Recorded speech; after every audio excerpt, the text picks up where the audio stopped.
नाक कान काटने वाली बहू। गांव का माहौल और बहू का आगमन। गांव में रामपुर का नाम उसकी परंपराओं और रीति रिवाजों के लिए मशहूर था। हर परिवार में संस्कार और आदर्शों की छाप दिखती थी। रामपुर के सबसे प्रतिष्ठित परिवार में से एक था ठाकुर परिवार।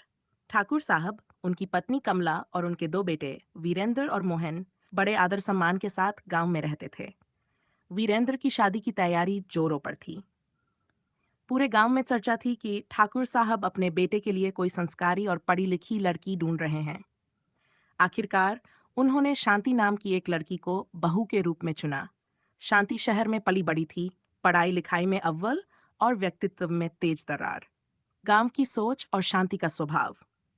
शादी के बाद शांति जब ठाकुर परिवार में आई तो गांव वालों को उससे बड़ी उम्मीदें थीं, मगर उसकी सोच गांव की पारंपरिक सोच से थोड़ी अलग थी। उसने देखा कि घर की बहुएं सुबह से लेकर रात तक चूल्हा चौका, सिलाई कढ़ाई और पारिवारिक जिम्मेदारियों में व्यस्त रहती थीं, लेकिन उनके लिए अपनी पहचान बनाने का कोई अवसर नहीं था। शांति ने सोचा, परिवार के लिए काम करना जरूरी है, लेकिन क्या अपनी खुद की पहचान बनाना गलत है? उसने धीरे धीरे अपने विचार घरवालों के साथ साझा करने शुरू किए। परंपराएं बनाम आधुनिकता। एक दिन गांव के एक बड़े समारोह में शांति ने साड़ी की बजाय सलवार कुर्ता पहन लिया। गांव वालों ने इसे अपमान समझा। कई औरतों ने कहा, नई बहू नाक कान कटवा रही है। ठाकुर परिवार की इज्जत मिट्टी में मिला दी। जब ठाकुर साहब को यह बात पता चली तो उन्होंने गुस्से में कहा, शांति, हमारी बहुएं हमारी परंपराओं का सम्मान करती हैं। तुम्हें हमारी इज्जत का ख्याल रखना चाहिए। शांति ने विनम्रता से कहा, पिताजी, पहनावा हमारी पहचान को नहीं, हमारे काम और सोच को दर्शाता है।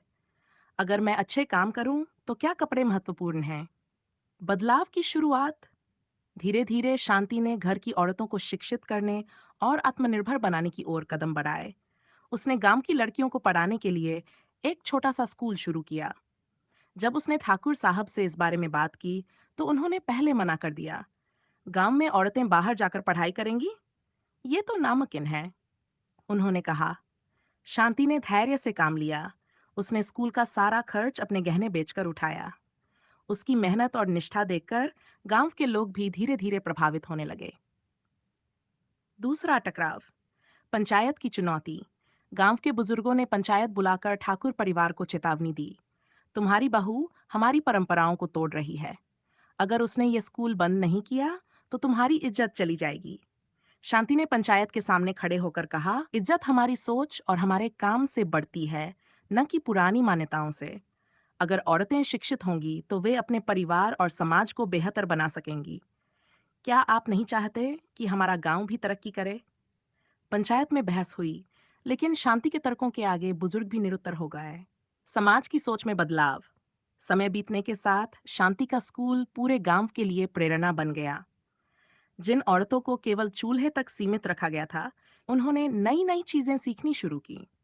गांव के बच्चे भी पढ़ाई में अव्वल आने लगे। गांव वालों ने शांति को अब एक नई नजर से देखना शुरू किया।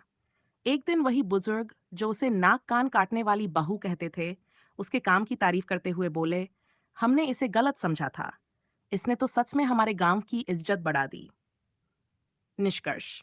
शांति ने यह साबित कर दिया कि बदलाव लाना मुश्किल जरूर है, लेकिन नामुमकिन नहीं। उसने गांव वालों को यह सिखाया कि परंपराएं जरूरी हैं, लेकिन अगर वे समाज की प्रगति में बाधा बने तो उन्हें बदलना चाहिए। नाक कान काटने वाली बहू अब पूरे गांव की शान बन चुकी थी। उसकी कहानी ये संदेश देती है कि नारी का सशक्तिकरण समाज की असली शक्ति है।